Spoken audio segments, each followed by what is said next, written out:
Le président du conseil urbain de la jeunesse de Baraka, pouvez nous dire pourquoi vous avez eu une telle initiative en ce jour? Bon, monsieur les journalistes, vous allez comprendre avec nous que nous passons un temps un peu délicat.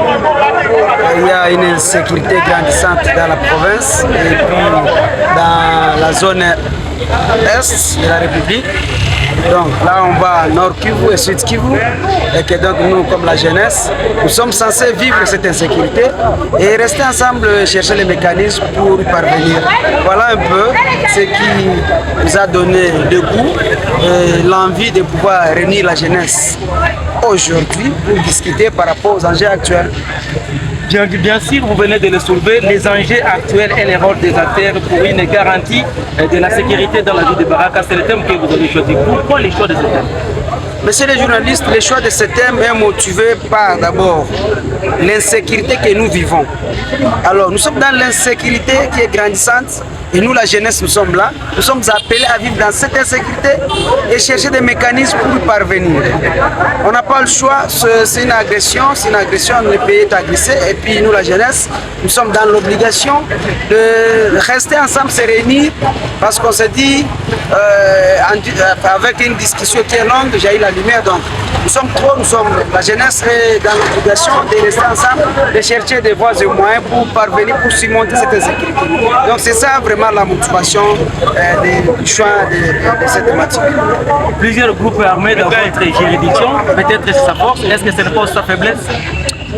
Bon, la force ou faiblesse, je ne sais pas, mais toutefois, le président de la République a demandé, a fait appel à la population de pouvoir aider le pays et c'est constitutionnel.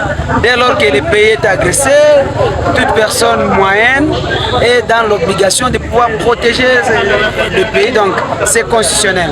Et que donc, s'il y a la multiplicité ou pas, est-ce une faiblesse ou une force? Je pense que c'est une force, mais ce qui reste, c'est ce que nous demandons, c'est une coordination de cette force-là. Donc il faut capitaliser. La situation de la crise sécuritaire est remarquable dans votre entité, surtout particulièrement dans la ville de Baraka. Quel appel que vous faites à la jeunesse et surtout qui semble oublier son rôle de jouer dans la sécurisation de son milieu? Pour l'instant, est-ce qu'il faut faire l'appel? Je dis non, parce que la jeunesse est jusque-là mobilisée.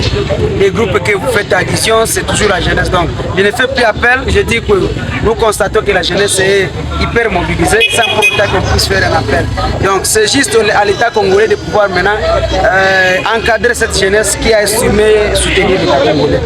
Plusieurs balles sont en train d'être entendues dans la ville de Baraka et que peut-être qui mettent la population, les habitants de la ville de Baraka dans une état d'insécurité diurne et nocturne.